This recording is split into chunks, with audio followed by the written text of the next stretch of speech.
En die presentatie is op het koude wetter van de Grutte Wielen beljouwd. Het wie voor morgen even fris. Ja, we gingen het ijs in de boot, we moesten voorzichtig wezen, maar ja, koud kun je je op klaaien.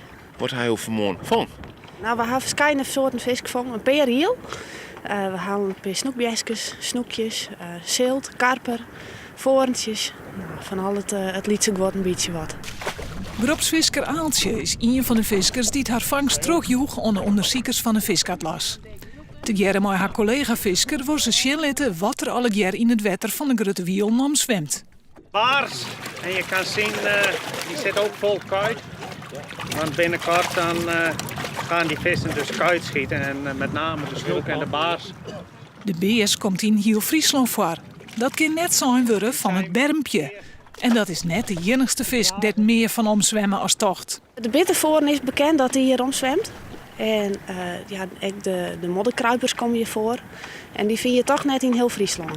Zo'n heel jaar hebben beroeps- en sportviskers onderzoek dienen in het Frieske wetter. In die jaren wien er verskate tussenrapporten. Maar het oranje hier is alles sammelen in die eerste Viskatlas van Friesland. Ik vind het heel belangrijk dat dit waterrijke provincie van Friesland ook zo'n atlas heeft. En dat boek is voor ecologen interessant, maar ook voor sportvissers. En sportvissers kunnen gewoon iets meer zien over hun eigen soorten, maar ook over de andere soorten die ze normaal niet vangen.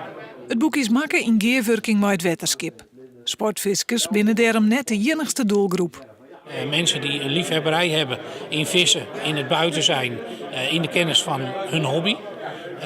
Maar dat ook ecologische adviesbureaus, natuurgeïnteresseerden en mensen die geïnteresseerd zijn in Friesland en het Friese water, dat die hem ook kopen. En wat de komende tijd zelfs een angel uitgooit in het Frieske wetter, had een grote kans dat er dit om de hek slaat. Nou, hier hebben we de meest voorkomende vissoort nog steeds, de brazen. En dit.